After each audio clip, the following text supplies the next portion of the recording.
c'est Jean Fédy, donc, qui a remporté le prix de thèse de la FRIF de cette année, mais ça j'y reviendrai un petit peu après la présentation. Bonjour. J'ai l'impression de faire court à quelques heures qui arrivent en retard.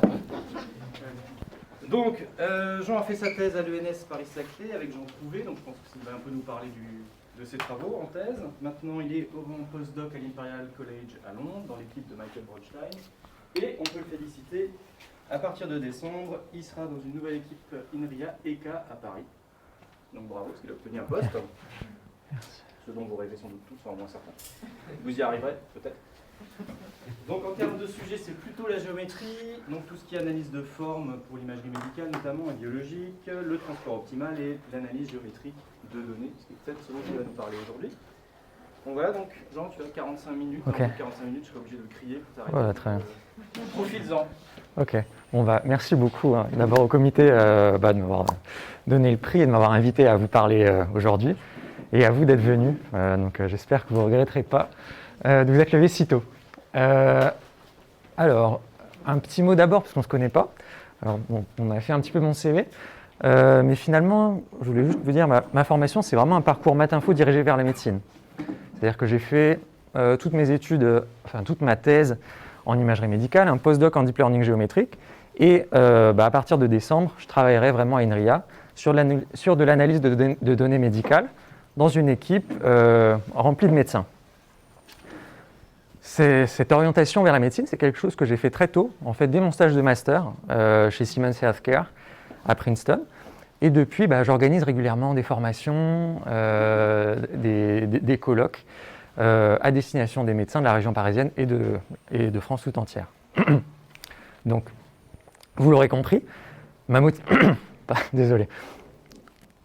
Vous l'aurez compris, ma motivation de toujours, c'est l'analyse de données médicales. C'est-à-dire la science qui nous permet de passer d'un signal physique brut, acquis par exemple par un scanner IRM, et de le transformer successivement en une image, en une représentation de haut niveau, et enfin à une information clinique, statistique que l'on peut vraiment donner, avoir à un médecin pour l'aider à traiter les patients, ou à des décideurs de santé publique pour orienter par exemple les consignes de prescription de médicaments. Alors dans le contexte plus général des sciences des données, la médecine c'est un domaine qui a 3 grandes caractéristiques. D'abord, le fait que les données sont très hétérogènes. On va manipuler des parcours de soins, donc par exemple on a accès aux cartes vitales, à tout ce que les gens consomment en tant que médicaments, bien sûr aux images 2D, 3D, et à tout un tas de renseignements physiologiques qui sont rentrés dans un tableur, etc. Ensuite, on travaille beaucoup avec des petits échantillons stratifiés, c'est-à-dire que même s'il y a beaucoup de patients qui ont des maladies, les maladies sont très diverses, et souvent pour une pathologie donnée, on va rarement avoir plus que 10, 100, grand maximum 1000 sujets avec lesquels travailler.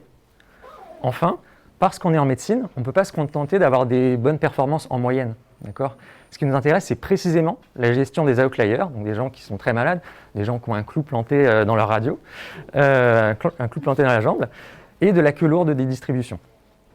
D'accord ? Alors aujourd'hui, on ne va pas parler de tout ça, on ne va pas parler de traitement du signal, on ne va pas parler vraiment de statistiques sur les données, on va se concentrer sur la partie du milieu, qu'on appelle l'anatomie computationnelle, et qui est toute la littérature, toute la science, qui essaye de nous faire passer d'une image 2D, 3D, entre guillemets, brute, et de la transformer en quelque chose d'un peu plus intelligible, par exemple un modèle anatomique.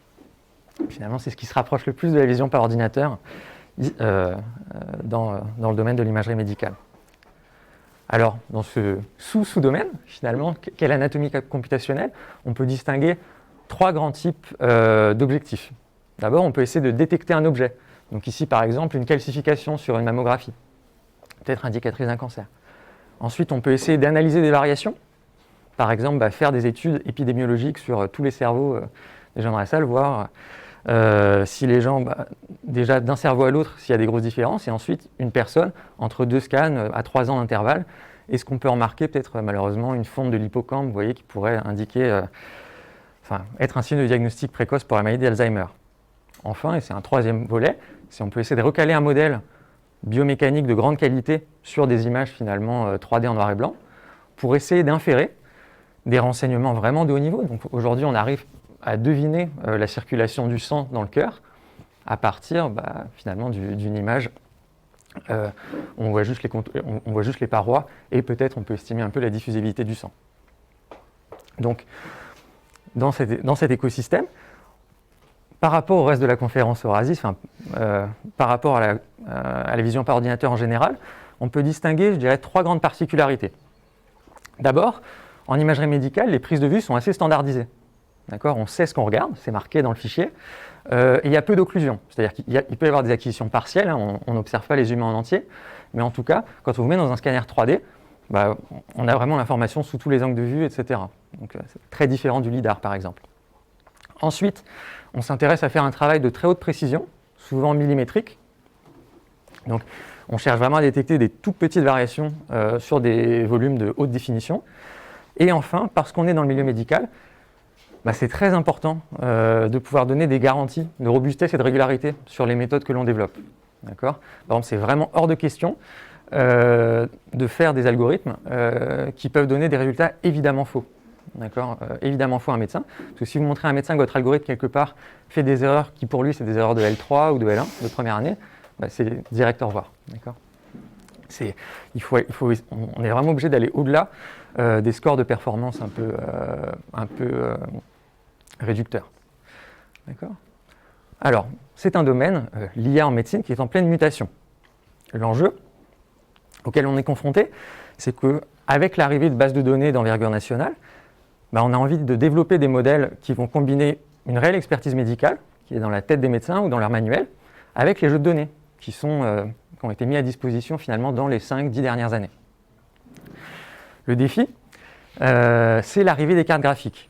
D'accord, les GPU dont j'espère que vous avez entendu parler. Alors ces puces informatiques, initialement développées pour le jeu vidéo, elles nous donnent aujourd'hui un excellent rapport qualité-prix. D'accord, c'est vraiment le cœur du sujet, c'est-à-dire que pour 1 000 €, vous pouvez vous offrir à peu près 1000 cœurs, et donc à peu près 1000 milliards d'opérations à la seconde. Ça permet d'envisager de faire des traitements vraiment gourmands sur l'IRM ou sur la station de travail de n'importe quel radiologue. Ou dans le cloud, mais disons à un coût réduit. La difficulté, et ça on n'en est peut-être pas assez conscient quand on fait de la recherche, c'est que ces performances numériques des cartes graphiques, elles ont une contrepartie, et c'est une réelle difficulté de programmation bas niveau, notamment au niveau de la gestion des registres. D'accord ? On réduit souvent le calcul scientifique à des problèmes. On se dit on a une mémoire qui fait 12-32 gigas et on a des unités de calcul. Mais en fait, en vrai, si vous regardez vraiment comment sont faits ces circuits, là vous avez 7000 cœurs en batterie sur une carte graphique, il y a tout un millefeuille de petits caches mémoire intermédiaires, plus ou moins près des unités de calcul, qu'on appelle des registres, et les utiliser efficacement, c'est compliqué, ça demande du temps, ça demande une vraie expertise, mais c'est absolument nécessaire si vous voulez atteindre cette espèce de pic qui est promis par les constructeurs du teraflop, d'accord, des 1000 milliards d'opérations à la seconde. Alors aujourd'hui, finalement, parce que on ne peut pas demander évidemment aux chercheurs de tous connaître les difficultés, les détails de la programmation sur GPU, la science, on va dire, les scientifiques, se sont concentrés autour d'un écosystème Python entre guillemets grand public, donc je pense à PyTorch, à TensorFlow, à JAX, qui est consolidé autour d'un petit nombre d'opérations élémentaires, notamment les convolutions et les produits matrice-matrice. Mon projet, finalement, ça va être un investissement, ça a été un investissement de long terme dans les fondations du domaine. En fait, j'ai cherché à étendre la boîte à outils standard en sciences des données pour répondre aux défis posés par le monde médical.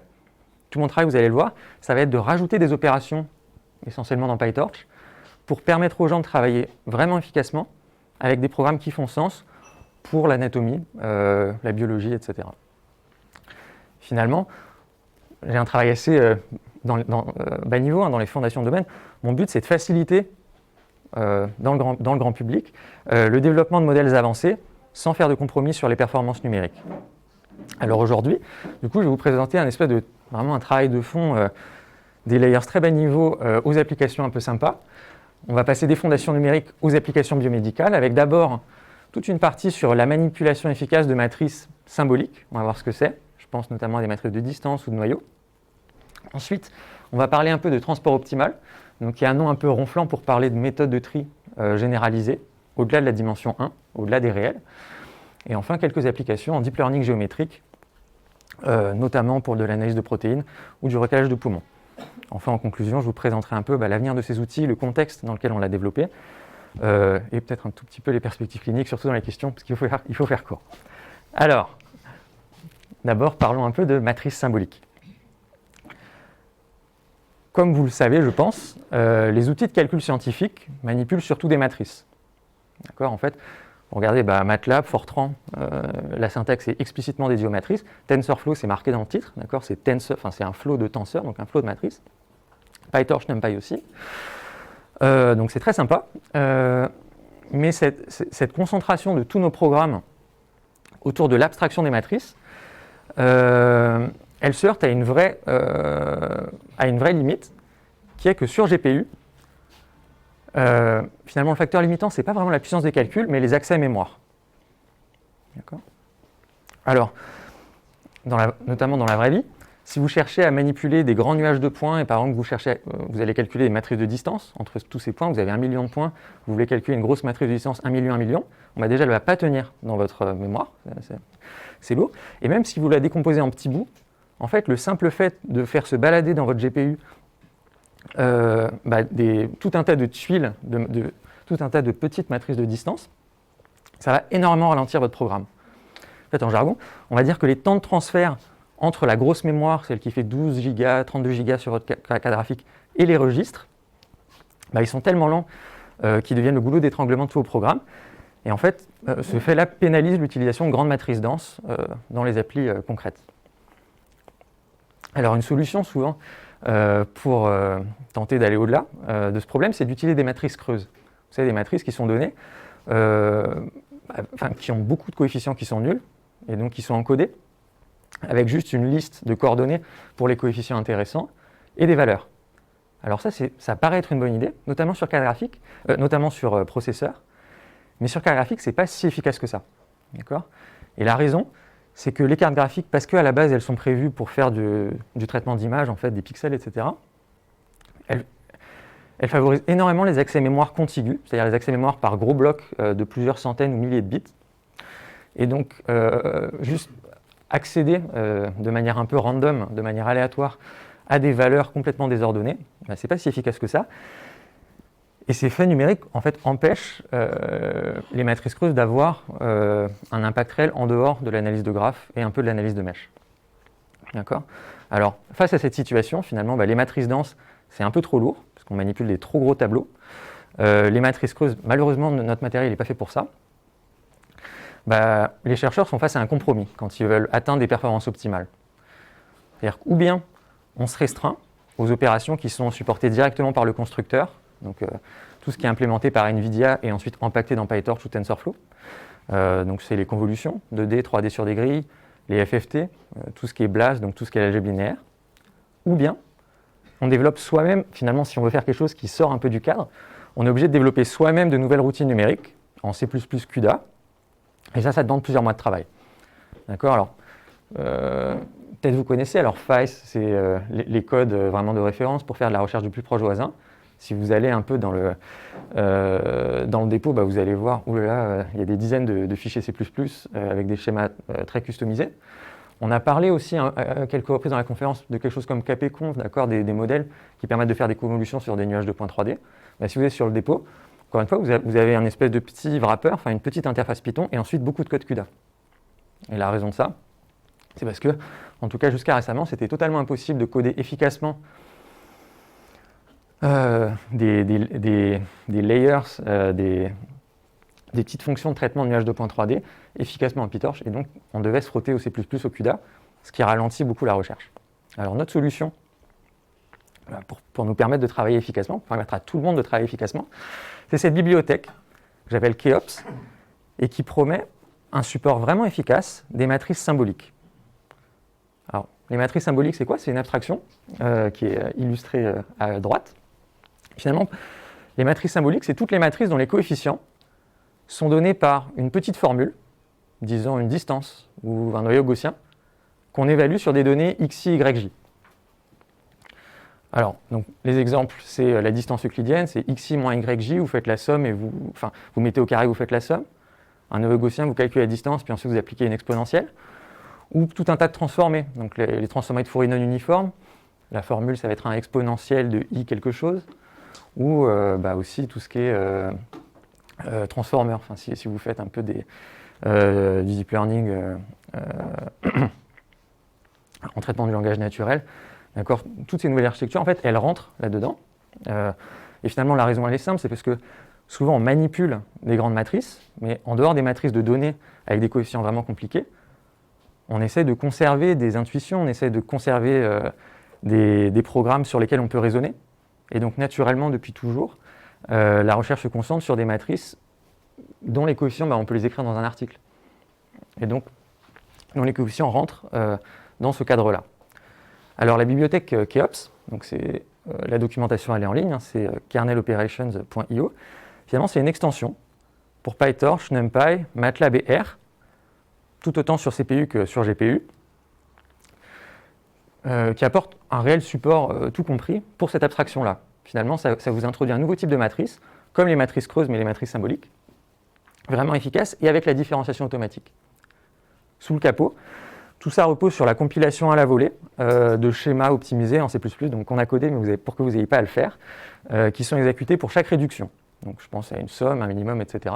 On va voir un exemple tout de suite après. L'ordre de grandeur qu'il faut avoir en tête, c'est qu'évidemment tout ça n'a intérêt que si la formule f est suffisamment simple. Si la formule f c'est un truc à rallonge, vous ne gagnez rien, d'accord, en comprimant avec cette abstraction. Mais en tout cas, si la formule f, disons, vous pouvez l'exécuter en moins de 100 opérations arithmétiques, alors vous pouvez vous dire que faire des calculs avec une matrice 100 000 fois 100 000, ça devrait vous prendre 10 ou 100 millisecondes. Et faire des calculs avec une grosse matrice, par exemple de distance, 1 million, 1 million, ça devrait vous prendre à peu près une seconde, peut-être 10. D'accord ? L'idée, c'est vraiment que quand on fait ça, une matrice 1 million, 1 million, il y a 1000 milliards de coefficients. Si vous pouvez la traiter en à peu près une seconde, c'est bien qu'on arrive au plateau, enfin on arrive à des performances optimales de à peu près 1000 milliards d'opérations à la seconde, avec, on va le voir, des temps d'exécution qui sont en fait typiquement 10 à 100 fois plus rapides que ce que vous obtiendrez avec des codes GPU standards, par exemple en PyTorch ou TensorFlow, sur une large gamme de problèmes. D'accord, là je vous ai montré un peu des images, etc. On peut regarder un petit bout de code, un premier exemple. Comment est-ce qu'on implémente efficacement une recherche de plus proche voisin, aujourd'hui en Python? Alors d'abord, on commence par créer des grands nuages de points avec la syntaxe PyTorch standard. Alors par curiosité, qui parmi vous utilise, on va dire, PyTorch ou TensorFlow? Ok, bon, tout le monde, donc, quasiment tout le monde, il n'y a aucun problème. Et MATLAB, ça ressemble beaucoup, NumPy aussi. D'accord, donc la syntaxe ne devrait pas trop vous surprendre. Alors, ce premier encart de code, c'est juste une introduction. On importe la librairie. Ensuite, on définit les paramètres du problème. Donc là, je dis, OK, on va travailler avec 1 million de points. 1 million de points en dimension 50. Toute cette librairie, ce n'est pas du tout la dimension 3. Hein, ça marche en toute dimension. Et on crée des tableaux de données. Alors là, cette syntaxe, torch.rand, all-align-form et CUDA, ça veut juste dire qu'on est en train de créer des grands tableaux sur le GPU avec beaucoup de coefficients. D'accord ? Et pour exprimer l'idée que je vais faire une matrice de distance, j'utilise cette syntaxe qu'on appelle de broadcasting, vous savez, avec la taille des tableaux. C'est-à-dire que mon tableau X, il est de taille 1 million 1,50. Mon tableau Y, il est de taille 1 million 50. C'est de manière à ce qu'après, quand je fasse X moins Y, ça fasse un tableau 1 million 1 million. Alors, mais on ne fait pas ça tout de suite, parce que si tout de suite vous écrivez X moins Y, vous allez avoir erreur out of memory. D'accord ? Parce que si vous essayez ici d'écrire X moins Y, PyTorch va essayer de créer un tableau 1 million 50 et vous n'aurez pas la place. Alors du coup, ce qu'il faut faire avant de travailler avec des formules, c'est qu'on va convertir ces matrices denses en matrices symboliques. Là, c'est les deux seules lignes où on fait intervenir un peu la librairie Keops. C'est-à-dire qu'on fait from pykeops.torch import lazy tensor. Donc lazy parce qu'en fait, ça repose sur une évaluation paresseuse des coefficients. Et on dit xi, yj, c'est une version paresseuse de x et y. Donc à ce niveau-là, xi, yj, c'est des matrices symboliques de taille 1 million 1,50 et 1 million 50. Ça me permet de créer la matrice des distances au carré, dij, c'est, je fais xi moins yj au carré, je fais la somme sur les dernières dimensions de taille 50, et j'obtiens en fait un objet symbolique de taille 1 million que je peux manipuler sans erreur de mémoire. Mais là, vous dites, bon, c'est symbolique, moi, je m'en fiche, si je veux l'afficher, si je veux le donner à manger à un autre layer PyTorch, je ne peux pas. Et du coup, oui, il faut d'abord, si vous voulez revenir à un objet de taille à peu près gérable, il faut faire une réduction sur cette matrice. Et par exemple, si vous voulez faire une recherche du plus proche voisin, vous voulez pour tout xi trouver le yj qui est le plus proche, c'est-à-dire que vous voulez faire une réduction argmin sur une matrice des distances au carré, vous pouvez le faire. Donc ici, le tableau des indices, c'est dij.argmin sur la dimension 1, donc, sur cette dimension-là, et vous obtenez très efficacement un tenseur torche standard qui contient les indices des plus proches voisins. Okay. Donc là, ce qu'il faut retenir de ce code, c'est qu'en fait, c'est exactement ce que vous auriez fait normalement, si vous connaissez un peu PyTorch, TensorFlow, et que vous vouliez implémenter une recherche de plus proche voisin, sauf que vous avez ici ajouté 2 lignes qui vont vous permettre à la fois d'éviter les problèmes de mémoire et d'aller beaucoup plus vite. Alors, cette bibliothèque, le gros avantage, c'est pas juste qu'elle permet de faire des recherches du plus proche voisin pour la métrique euclidienne, parce que pour ça, il y a déjà des librairies très bien, mais c'est qu'elle permet de le faire avec beaucoup de flexibilité, beaucoup de souplesse, donc c'est vraiment très bien pour faire de la recherche. Le code précédent, on va le voir, ça a des performances qui sont compétitives, avec des implémentations C++ CUDA de référence, donc par Omphis, qui est développé par Facebook. Et l'avantage, c'est qu'on peut l'utiliser avec n'importe quelle métrique. Finalement, je vous ai montré tout à l'heure, dij, j'ai pris la métrique euclidienne, xi moins yj au carré. Voilà la somme. Mais si je veux, je peux tout à fait utiliser la métrique L1 de Manhattan, juste à faire xi moins xj, je prends la valeur absolue et je fais la somme. Oui, je mets une valeur absolue au lieu de mettre au carré. Je peux aussi travailler par exemple avec la cosine similarity métrique, enfin disons les corrélations, là j'ai juste à faire 1 moins le produit scalaire entre xi et xj. Si je veux, je peux aussi même faire la géométrie hyperbolique. Donc là, c'est une métrique hyperbolique, le demi-plan de point carré, c'est une distance euclidienne au carré divisée par essentiellement un produit de certaines coordonnées.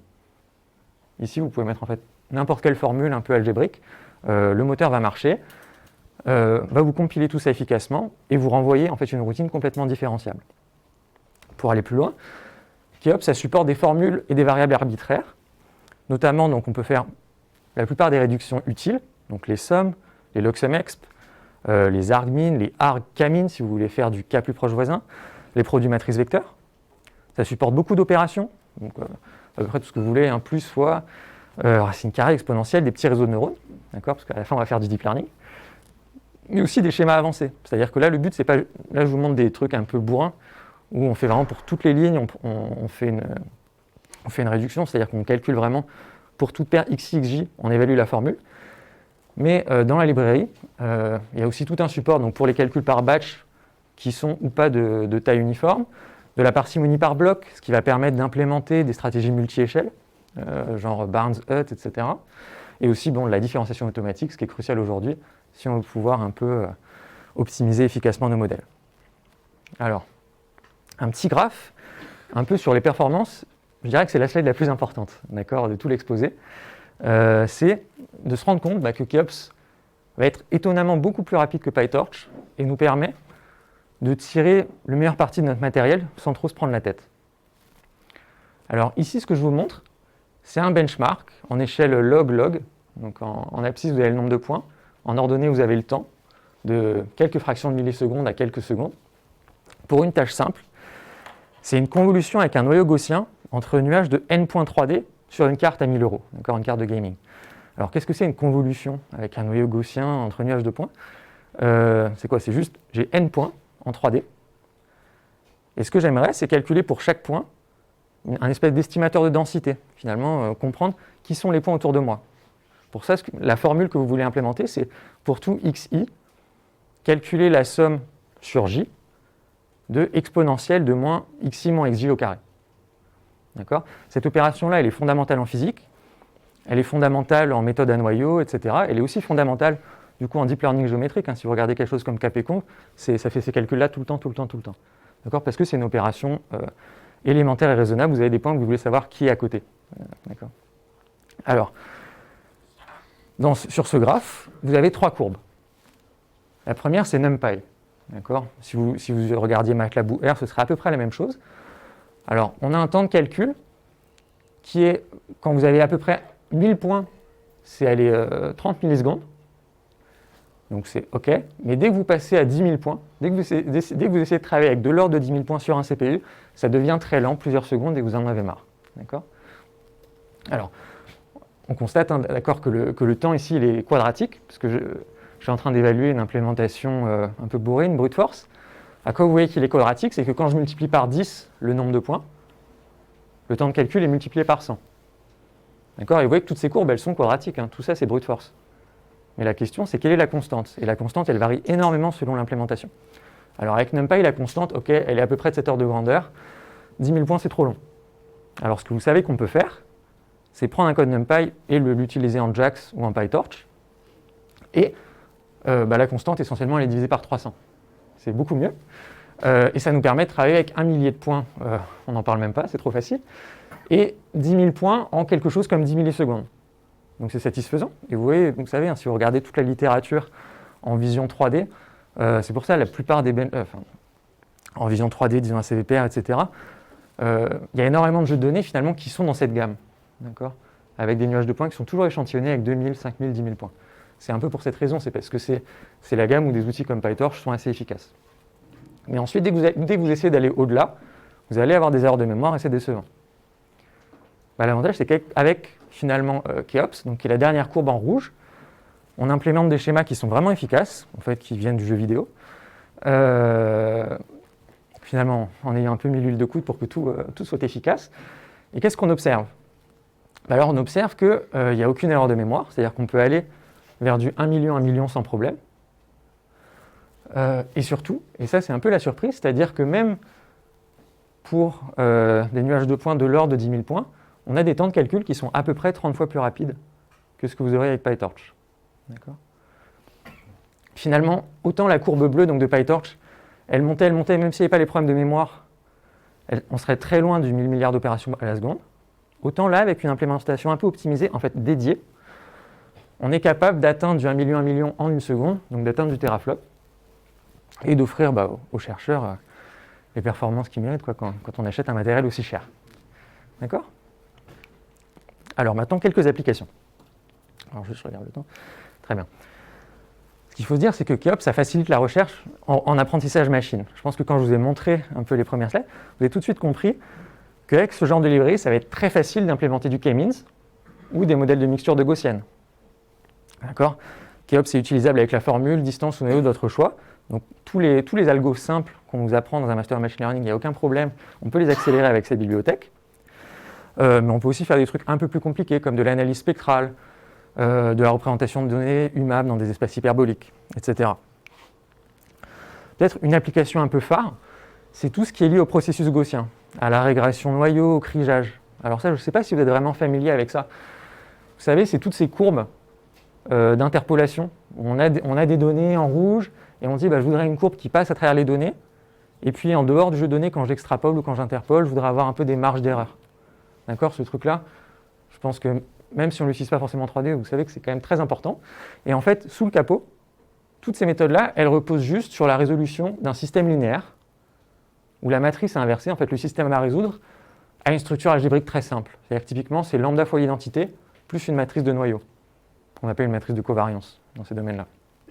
Donc du coup, là, ça paraît très favorable, puisque l'objet clé de toute cette littérature sur les noyaux, c'est une matrice de noyaux. Et effectivement, donc on a bien travaillé pour que Keops s'intègre dans cette littérature. Alors les tenseurs symboliques, les lazy tensors dont je vous ai parlé tout à l'heure, d'abord ils peuvent être interfacés avec les solvers standards. C'est-à-dire que vous pouvez donner ça à manger à SciPy, à GPtorch, ça va marcher très bien. Et en pratique, donc GPtorch c'est développé par des gens de Cornell et Facebook, qui sont vraiment très intéressés par les processus gaussiens. Et ils ont fait des petits benchmarks. C'est-à-dire que sur un jeu de données, disons un truc d'interpolation en 3D, une régression de noyau avec de l'ordre de 300 000 points en 3D, il y a 3 ans, avec les codes qu'ils avaient, ça leur prenait à peu près 7 heures sur 8 cartes graphiques. Et le simple fait de passer à un back-end Keops, de passer à des produits matrices un peu dédiés, ça a permis de résoudre les mêmes tâches en seulement 15 minutes et un GPU. Alors le but, c'est d'une part que ça aille plus vite pour les gens qui n'ont que 300 000 points, mais c'est aussi que ça a permis, avec d'autres avancées, il y a eu beaucoup d'avancées théoriques sur ces domaines-là pour que les solvers eux-mêmes soient meilleurs, pas juste le back-end, mais ça a permis, en fait, sur les 3 dernières années, d'avoir vraiment une explosion, un vrai passage à l'échelle de toutes ces méthodes-là, avec, si vous regardez ce genre d'article hein, qui était à NeurIPS l'année dernière, aujourd'hui, on arrive à faire des méthodes à noyau avec des milliards de points. Alors qu'il y a 5 ans, on pensait que 50 000 points, c'était déjà beaucoup.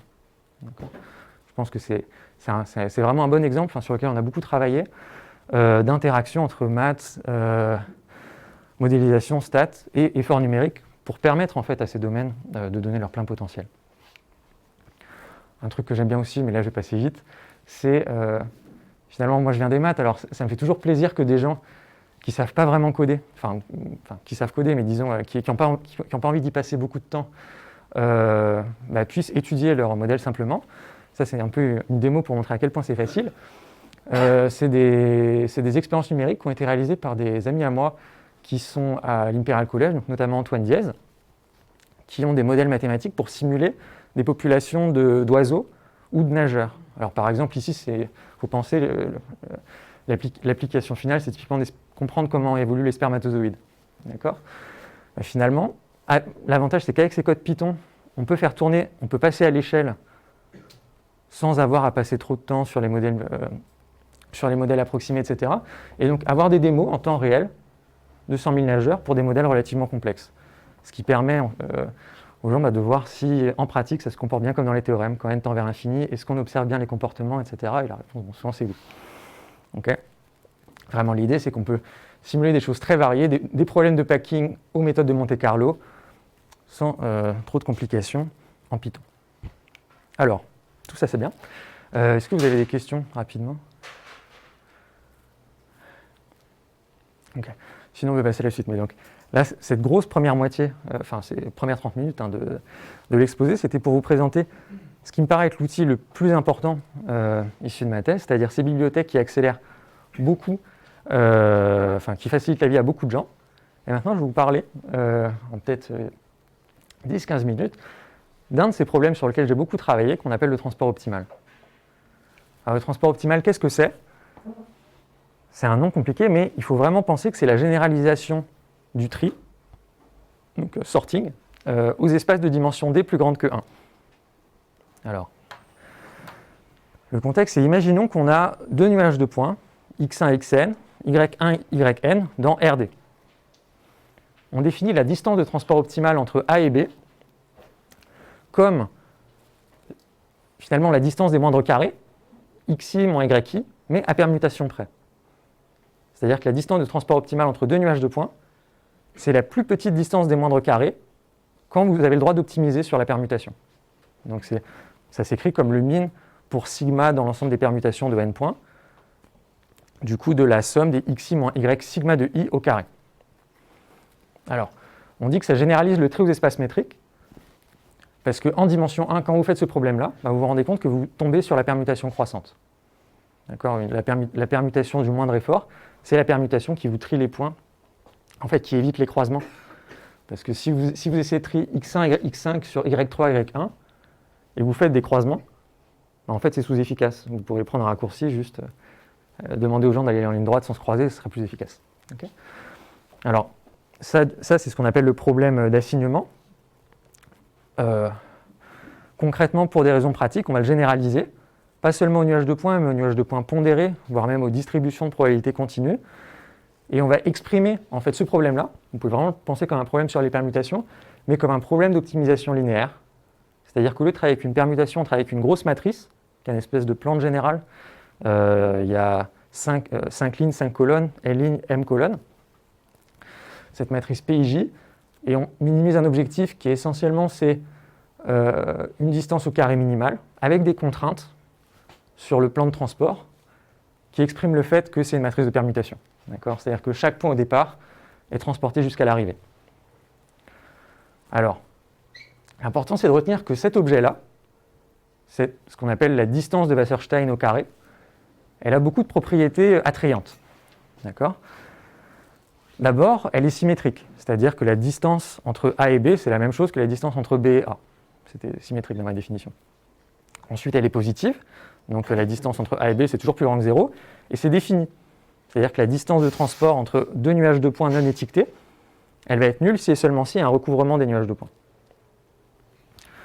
Ensuite, donc ça c'est un fun fact, c'est compatible avec les translations, c'est-à-dire que si vous translatez un nuage de points, ben en fait, l'assignement optimal, c'est de la translation. De la même manière que si vous translatez une distribution 1D et que vous essayez de la trier, ben en fait, vous n'avez pas à changer l'ordre. D'accord ? C'est juste la translation. Plus généralement, et ça c'est peut-être un peu plus intéressant, le transport optimal, ça a été montré dans les années 90, ça retrouve l'unique gradient d'une fonction convexe qui envoie A sur B. C'est-à-dire que si vous êtes dans un espace de dimension 3, 4, 5, en fait, l'application qui a xi vous associe y sigma de i, vous pouvez l'écrire comme une fonction t égale gradient de phi avec phi c'est convexe. Alors ça c'est sympa, pourquoi ? Parce qu'en dimension 1, on a vu que la permutation sigma optimale, c'était celle qui était croissante. C'est-à-dire c'était la permutation telle que, pour toute paire de points ij, xi moins xj était toujours du même signe que y sigma de i, y sigma de j. Donc ce produit-là, il était tout le temps positif. En dimension plus grande, le transport optimal, il vous garantit que ce y sigma de i, c'est un t de xi, y sigma de j, c'est un t de xj. Donc en fait, donc ça c'est vraiment l'analogue en dimension d de ça. Et ce qui est remarquable, c'est que quand vous faites le produit scalaire entre xi moins xj et leurs images, donc t de xi moins t de xj par le transport optimal, comme vous avez un théorème qui vous dit que t, c'est le gradient d'une fonction convexe, en fait, les propriétés des fonctions convexes vous disent que ça, c'est forcément positif. D'accord ? Donc, ça, c'est un peu le résultat qui vous dit, regardez, le transport optimal généralise bien le tri, puisqu'il généralise la notion d'application croissante entre deux nuages de points. La généralité, c'est qu'on a remplacé un fois dans R par un produit scalaire dans RD. Alors, donc ça, c'est juste... Dans le contexte de la vision, on peut juste penser que c'est un fun fact. Peut-être je peux vous montrer un peu à quoi ça ressemble, d'accord, un matching de transport optimal. Donc ici, je vous montre une distribution A, une distribution B. J'ai coloré les points de A pour qu'on voit un peu où ils vont. D'accord ? Et là, le transport optimal, ça va ressembler à ça. D'accord ? Alors, je peux revenir en arrière, là c'était un peu cinématique. Je n'ai pas tenté la vidéo parce que ça ne marche jamais. Et en gros, ok, ce qu'il faut retenir, c'est avant-après. D'accord ? Finalement, le transport optimal, vous voyez, il va vous produire ce genre d'applications, alors qu'ils ne sont pas continus partout. Et ça, c'est très important. C'est-à-dire que le transport optimal, ce n'est pas du tout parfait. Vous voyez que là, quelque part, pour passer de là à là, on n'a pas vraiment tordu l'espèce de boule pour faire un saxophone. Il y a eu des espèces de déchirures. Là, si vous regardez ce qui est rouge ici, c'est un peu envoyé n'importe où. Enfin, je veux dire, c'est pas totalement conservé, c'est pas une déformation lisse, mais c'est pas mal du tout. Quelque part, pour quelque chose d'aussi simple, ça vous donne quelque chose qui est remarquablement lisse. D'accord ? Je peux vous donner d'autres exemples. Donc, ça vous permet de matcher n'importe quoi avec n'importe quoi. Parfois, c'est bien. Donc, par exemple, là, si j'essaie de matcher deux espèces de verres, l'un sur l'autre, c'est pas si mal. D'accord ? C'est-à-dire que ça, c'est à peu près matché là. Ça, c'est à peu près matché là. Donc, quelque part, si on arrivait à résoudre le transport optimal efficacement, on pourrait penser que c'est utile. Mais attention, il y a des vraies limites. Et ça, c'est le contre-exemple qu'il faut toujours avoir en tête quand on parle de transport optimal. C'est-à-dire que si vous avez cette distribution-là et cette distribution-là, le matching de transport optimal n'envoie absolument pas ça sur ça et ça sur ça. D'accord ?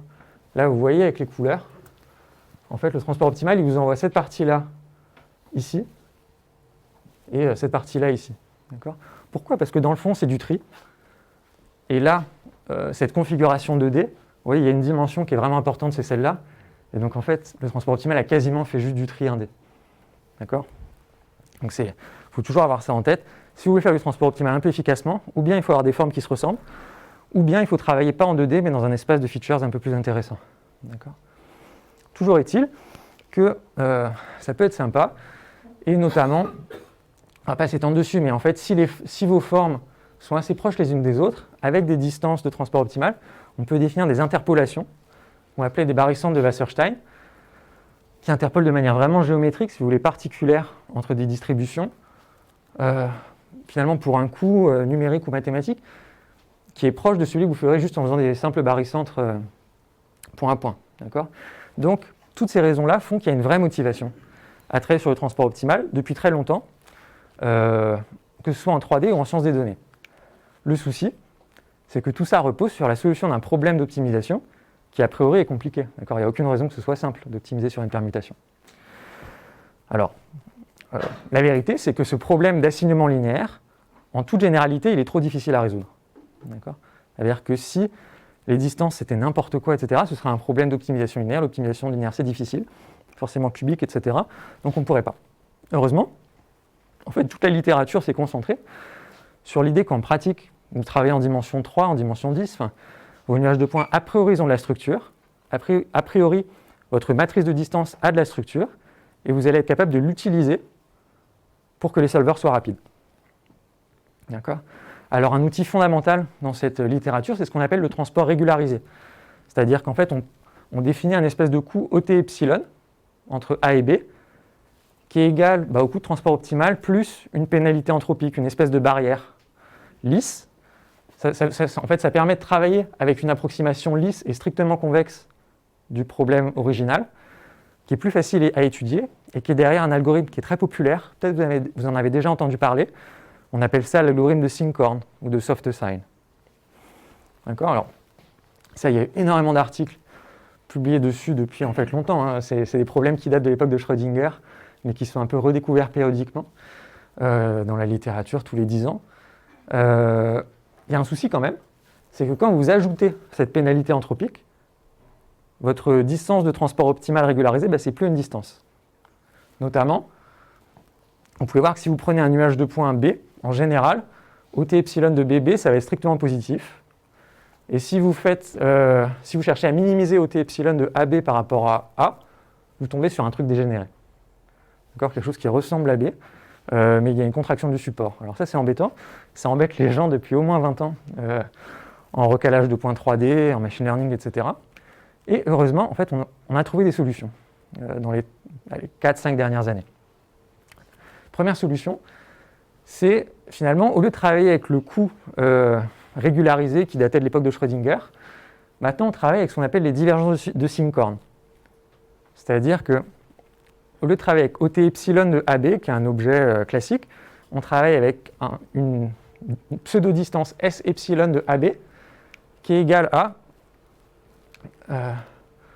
OT epsilon de AB moins 1,5 de OT epsilon de AA moins 1,5 OT epsilon de BB. D'accord ? A priori, ça a l'air juste d'un hack qui permet de retrouver au moins une valeur nulle lorsque A égale B. D'accord ? Une formule comme ça, un peu débiaisée. Quand vous évaluez S epsilon de BB, ça vous fait OT epsilon de BB moins 1,5 BB moins 1,5 BB, ça fait 0. Donc voilà. Il y a 4 ans, quand les gens ont pensé à faire ça, ils ont dit « Ah, ça marche bien pour entraîner des GAN, etc. » Mais il n'y avait pas de bonne raison. Et en fait, j'ai pas mal travaillé dessus. Et on a montré que, si, en fait, S epsilon, ça se prête bien à l'optimisation. Si on a des échantillons A et B quelconques, on peut montrer que cette formule un peu hack, elle est bien positive, avec égalité si et seulement si A égale B. Si vous gardez B fixé, une espèce de distribution cible, comme ce qu'on fait beaucoup quand on fait du recalage de points, la fonction qui a A associée à la distance entre A et B, elle va être convexe au sens des mesures, elle est différenciable et ça maîtrise la convergence en loi. Et enfin, ça c'est sympa, on peut généraliser toute l'étude à des distributions quelconques, c'est-à-dire pas forcément des nuages de points, mais des distributions continues.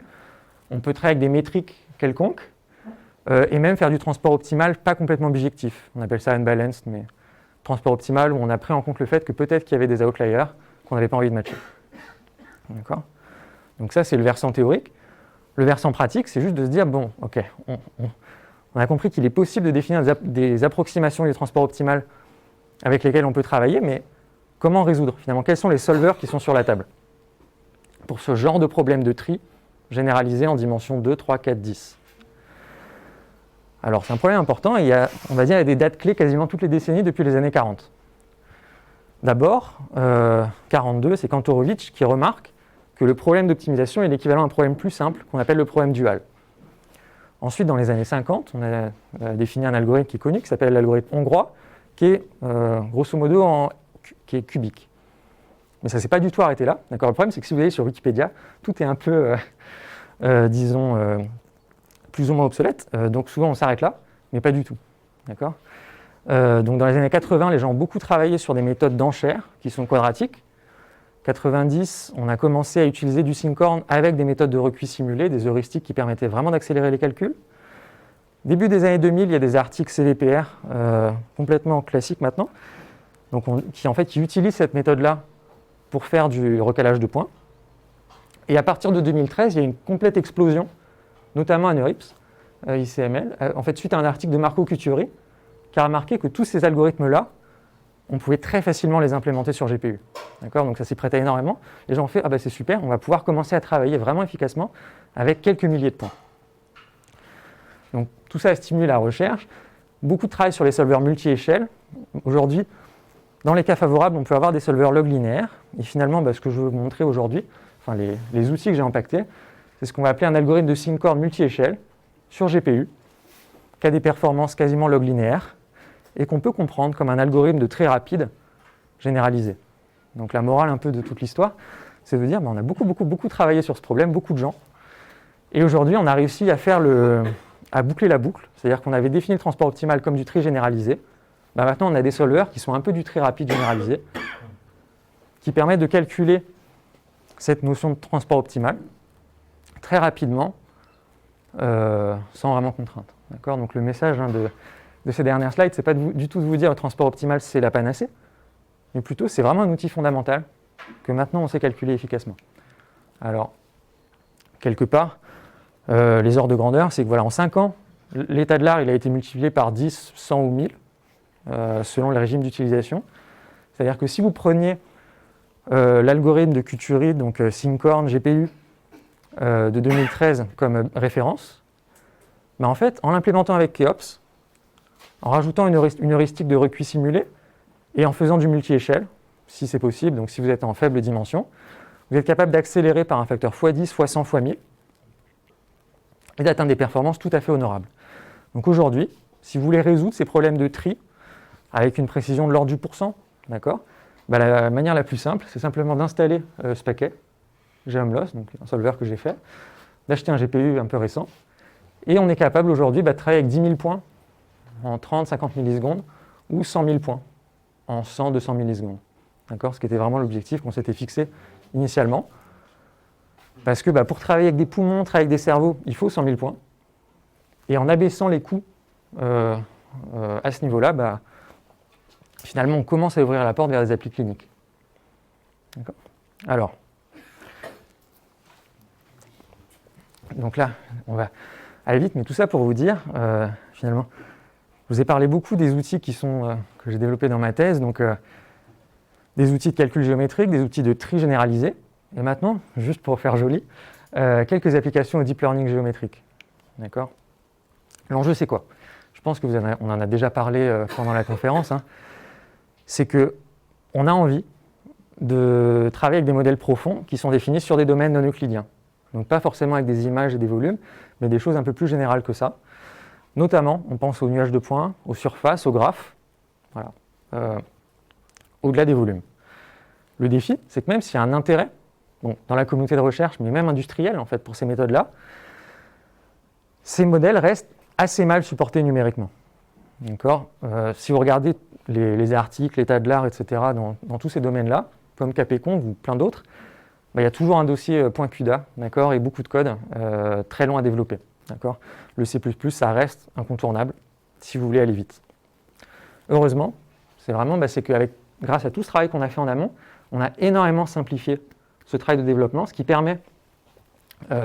pourquoi ? C'est parce qu'en quelques lignes de Python avec Keops, vous pouvez implémenter des interactions locales très rapidement.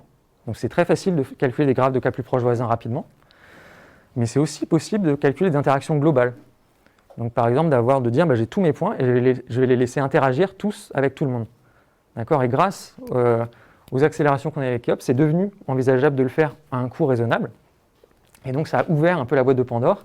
On a retrouvé une liberté de modélisation, ce qui nous a permis de coller un peu aux spécificités des domaines étudiés.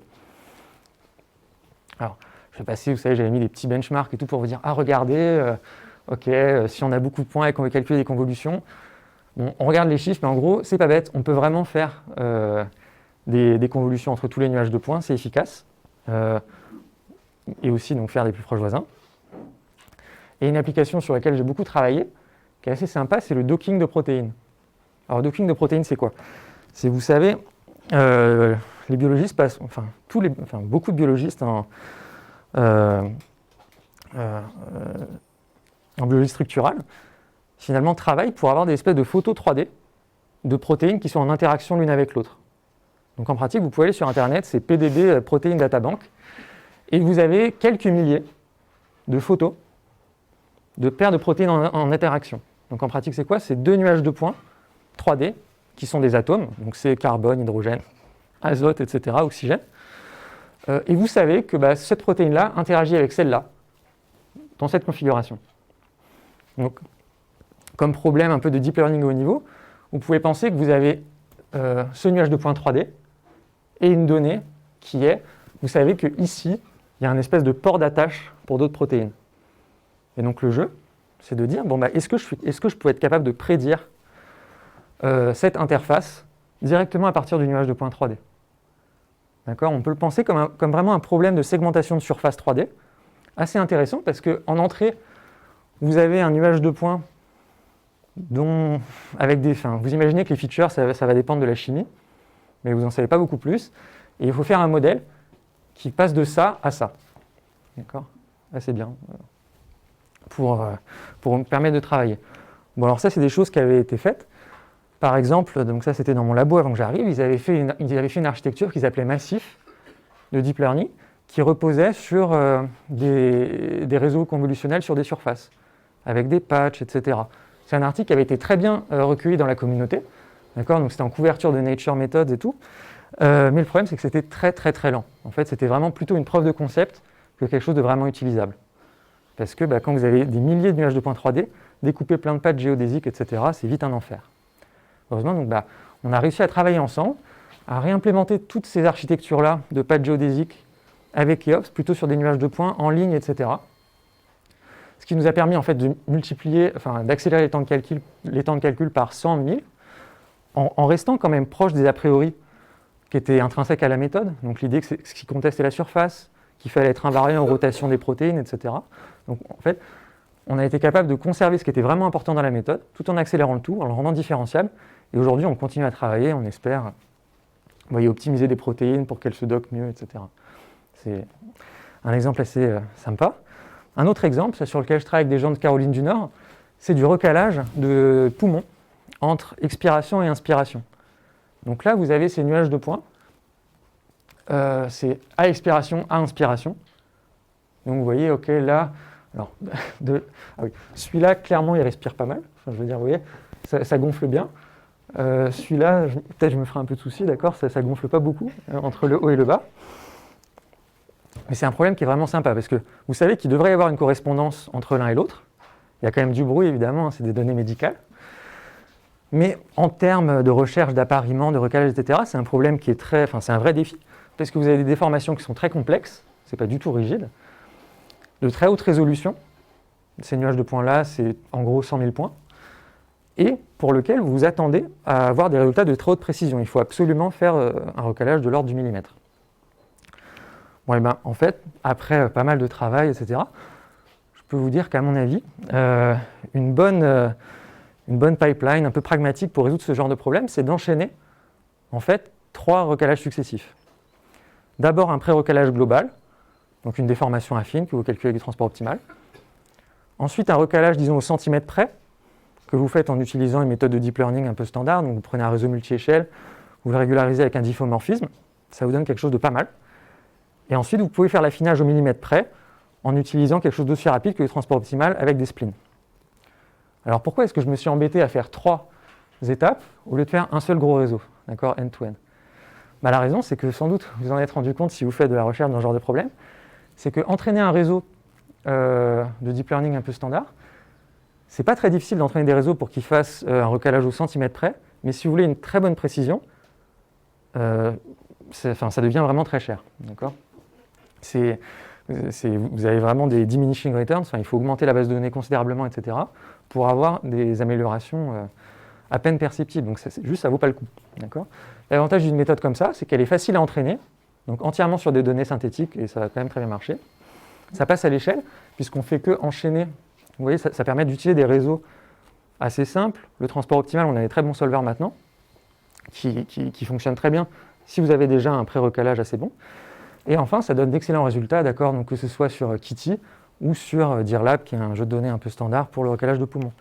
D'accord, les illustrations qu'on peut avoir en tête, c'est, voilà, là je vous montre juste une image cible. Donc ça c'est la source. Vous commencez par faire un recalage affine.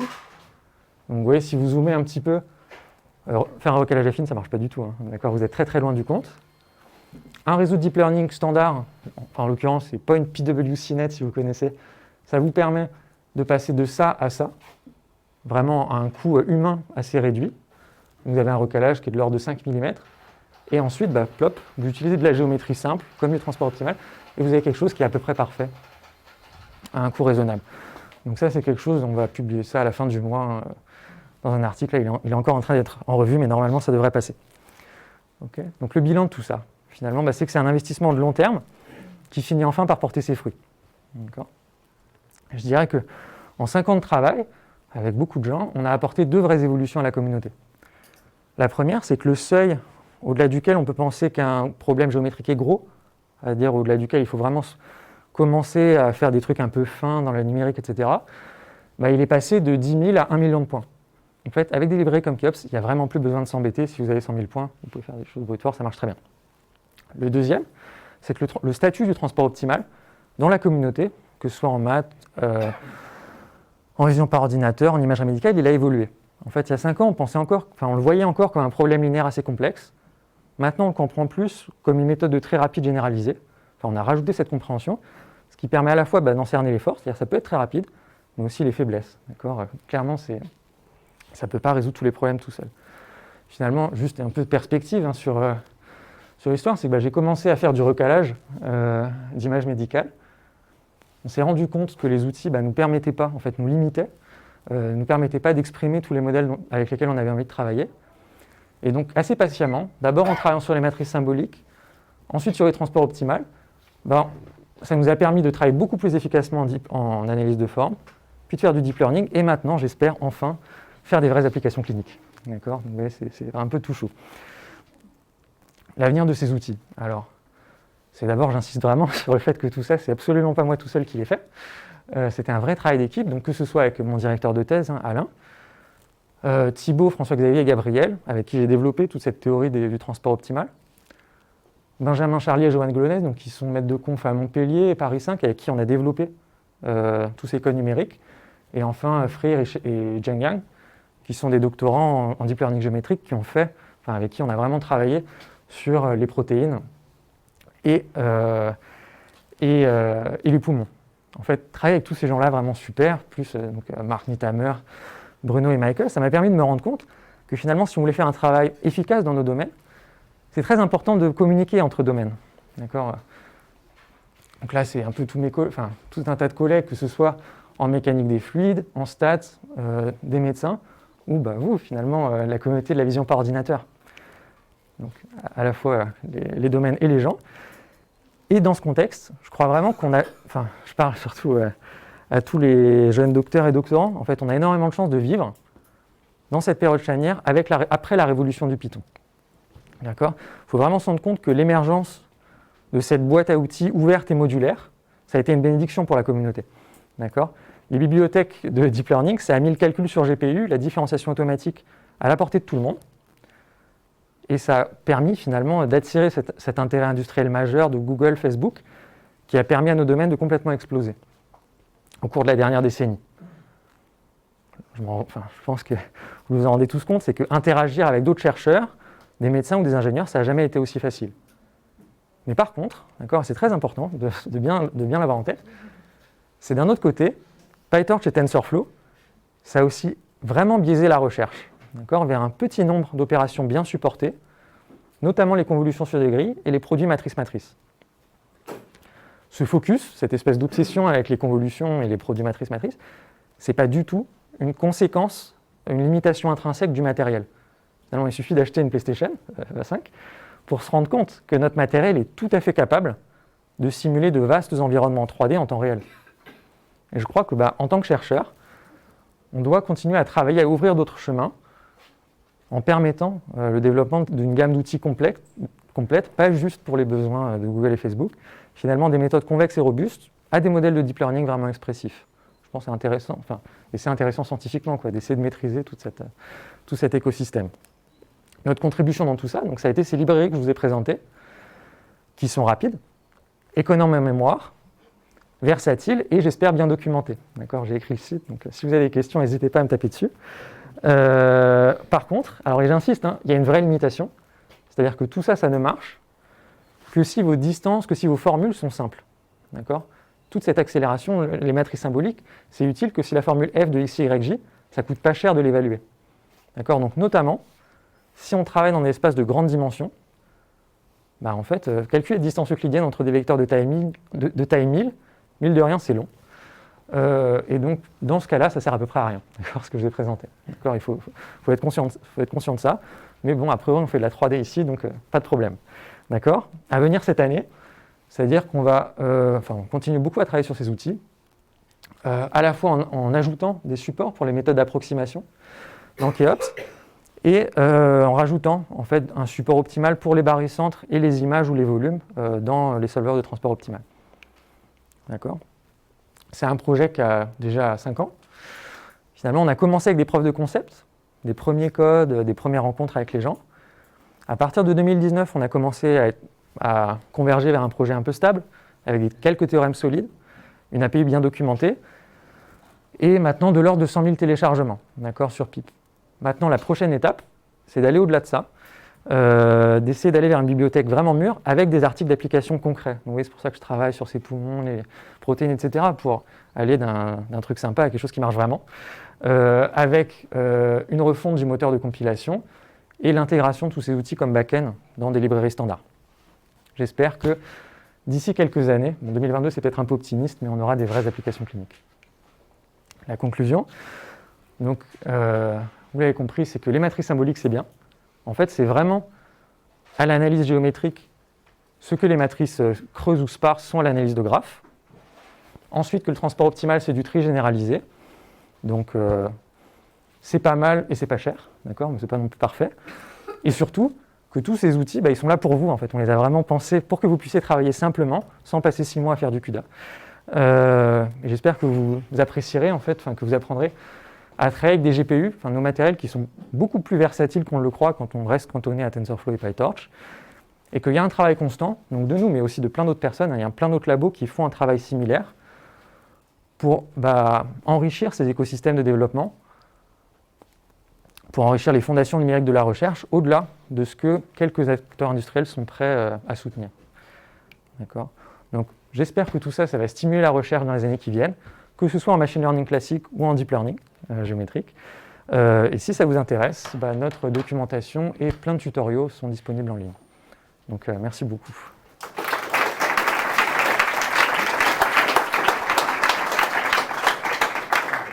Merci pour la présentation. Bon, désolé, moi je vais devoir faire du recalage temporel.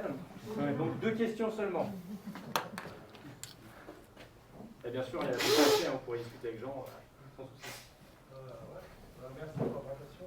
Je vais juste revenir sur la partie où tu détailles un petit peu ton tableau de transport. Ouais. Tu dis que tu fais une phase de repli simulé dedans. Ouais. Du coup, est-ce que tu peux expliquer un peu plus cette partie-là Oui, alors ça, donc c'est tout à fait expliqué dans la documentation, etc. En fait, l'idée, c'est que le tri, on nous a appris à l'école qu'il fallait faire du tri rapide, tu vois, des méthodes multi-échelles, où on commence par trouver la moyenne et ensuite on découpe en petits blocs, etc. Mais en fait, cette idée-là, que le tri, il faut le résoudre de manière multi-échelle, en résolvant d'abord les grands mouvements et ensuite en affinant, en fait, dans le contexte des algorithmes de Sinkhorn, etc., ça revient exactement à faire du recuit simulé. C'est-à-dire qu'au départ, on a une grosse température, on recale les moyennes, et ensuite on affine. Voilà. Donc, c'est...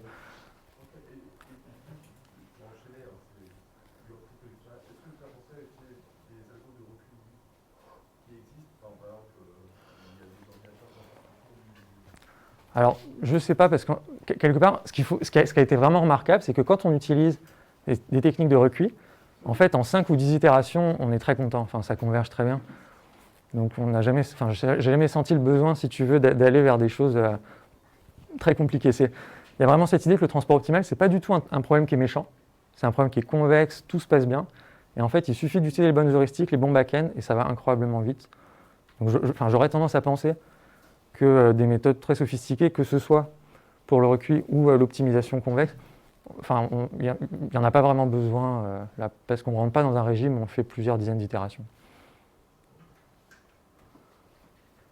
Oui, bonjour. Je voulais savoir, à un moment, tu as cité que si vous avez une optimisation permettait d'être efficace dans les calculs simples. Est-ce que tu peux expliquer un peu plus ce que tu entends par simple? Est-ce que ça veut dire que ça reste sur l'ordre de calcul linéaire ou est-ce que c'est par exemple une normalisation? Alors, attends, parce que j'entends pas très bien, mais tu dis, en gros, qu'est-ce que j'entends par formule simple? C'est ça? Pour que l'algorithme soit efficace. Voilà, alors en fait, formule simple, c'est pas du tout une contrainte mathématique, c'est purement une contrainte informatique. C'est-à-dire que si la formule, en fait, formule, ça veut dire petit programme. Si le petit programme, l'exécuter, ça coûte, en gros, sans addition, enfin sans opération, les ratios entre temps de calcul et temps d'accès mémoire font que tu as vraiment gagné du temps avec cette approximation-là. Si c'est plus long, en fait, ça vaut plus le coup. Voilà. C'est parce que tu peux... En fait, si les temps de calcul deviennent importants, bah, les temps d'accès mémoire, ça arrête d'être un problème. Et du coup, bah, pourquoi pas utiliser des matrices denses? Parce qu'en fait, le gros problème des matrices denses, c'est qu'on est obligé de faire des accès mémoire coûteux. Et en fait, l'ordre de grandeur qu'il faut avoir en tête, c'est que sur GPU, pour un cœur de calcul, faire un accès mémoire, ça coûte à peu près 100 additions. C'est-à-dire que c'est de là que vient le 100, en fait. Voilà. Ok, bon, voilà. Merci beaucoup. Ok, on va remercier. Ouais.